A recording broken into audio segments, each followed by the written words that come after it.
Hello friends, I am Sneha. Today I am going to discuss with you a letter to God written by G.L. Fionnsens. ये कहानी एक farmer के बारे में है जिसका नाम है लेंचो। वो बहुत ही हार्ड वर्किंग है और काफ़ी काइंड भी है। वो एक एंटायर वैली है, उसमें एक सिंगल ही घर है जो कि लेंचो का है। वो वहाँ फार्मिंग करता है। उसके 4 बेटे हैं। जो बड़े बेटे हैं वो खेतों में काम करते हैं और जो छोटे बेटे हैं वो घर के सामने खेल रहे होते हैं। और जो उसकी वाइफ है वो शप्पर जो है वो बना रही होती है। और फिर जो लेंचो है वो स्काई की तरफ देख रहा होता है, नॉर्थ साइड में। वो सोच रहा होता है कि काश जो है बारिश हो जाए जिससे जो उसकी फसल है वो अच्छी हो। उसे उसकी फसल को इस टाइम जो है रेन्स की काफ़ी ज़रूरत है। तो थोड़ी देर के बाद वो देखता है कि जो नॉर्थ साइड से जो क्लाउड्स हैं वो आ रहे होते हैं। वो अपनी वाइफ को बोलता है कि तुम बाहर आके देखो, जो क्लाउड्स हैं वो आ रहे हैं, तो इसका मतलब है कि बारिश भी आएगी, क्योंकि बादलों के साथ अगर बादल आते हैं तो बारिश भी आती है। थोड़ी देर के बाद जो उसकी वाइफ है वो सभी को अंदर बुलाती है, कहती डिनर के लिए।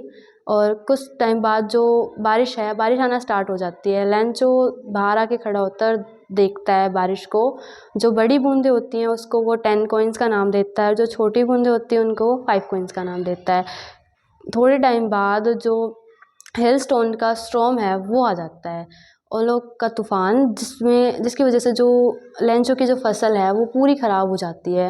लेंचो ने कॉर्न की फसल उगाई थी जो पूरी तरह से बिल्कुल वाइट सोल्ट की तरह वहाँ पे जो ओले हैं वो पिच गए थे।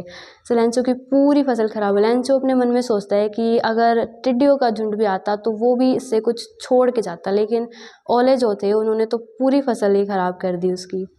वो पूरी रात यही सोचता है कि अब उसके परिवार का क्या होगा, वो क्या खाएंगे, पूरे साल उन्हें भूखा रहना पड़ेगा। ये सारी सोच से वो पूरी रात निकल जाती है और पूरी रात उसकी सैडनेस में जाती है। अगले दिन वो सुबह उठता है और संडे को एक लेटर लिखने के लिए बैठता है। उसको गॉड में बहुत ज़्यादा विश्वास था, तो वो गॉड को एक लेटर लिखता है, क्योंकि उसको लास्ट वही उम्मीद दिख रही थी कि वही उसकी हेल्प कर सकते हैं और कोई उनकी हेल्प नहीं कर सकता। वो गॉड को लेटर लिखते हैं कि हे भगवान, मेरे परिवार, आप प्लीज़ मुझे 100 रुपये दे दो जिससे मैं अपने परिवार को जो है उनका पेट भर पाऊँ और हमारा ये जो साल है उसमें हमें भूखा ना रहना पड़े। और ये लिख के वो उसको एनवलप में डाल देता है और उस पर स्टैंप लगाता है। और अगले दिन उसे खुद शहर में लेके जाता है पोस्ट ऑफिस में ले जाने के लिए। उसके बाद जो पोस्टमैन है वो उसको देखता है उस लेटर को, और उस पर जो एड्रेस लिखा होता है वो गॉड लिखा होता है। तो वो सोचता है, उसमें कंफ्यूज हो जाता है। पहले तो वो थोड़ा हंसता है, फिर कंफ्यूज हो जाता है कि वो इसे कहाँ जाए और किसको दे के आए। फिर वो उसको पोस्ट मास्टर के पास लेके जाता है। पोस्ट मास्टर उसे देखते हैं, पहले तो वो थोड़ा सा हंसते हैं, उसके बाद वो थोड़ा सीरियस हो जाते हैं। वो सोचते हैं कि हमें इस बंदे की हेल्प करनी चाहिए, क्योंकि जो इसका विश्वास गॉड में है वो बहुत ज़्यादा है, और अगर हम इसकी हेल्प नहीं करते तो जो इसका विश्वास है वो टूट जाएगा। बल्कि जब ऐसा नहीं होना चाहिए। पोस्ट मास्टर काफ़ी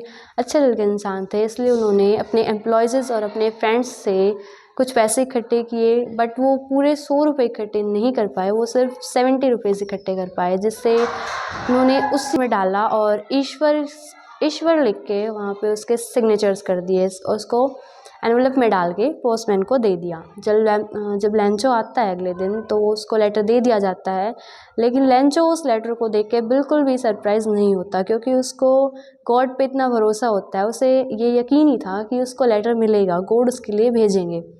उस लेटर को खोलता है और जब पैसे काउंट करता है तो वो एकदम से एंग्री हो जाता है, क्योंकि जो उसमें 30 रुपीज़ कम थे। वो सोचता है कि वो एक लेटर उठाता है और एक पेन लेता है वहाँ से, और दोबारा एक लेटर लिखता है गॉड को कि आगे से जो मेरे बचे हुए पैसे हैं वो मुझे आप दे दीजिए, और लेकिन पोस्ट ऑफिस के थ्रू नहीं, आप मुझे सीधा ही दें, क्योंकि ये जो पोस्ट ऑफिस के जो एम्प्लॉयज़ हैं वो बंच ऑफ क्रुक हैं, यानी कि धोखेबाज हैं। इन्होंने मेरे पैसे जो हैं वो ले लिए हैं।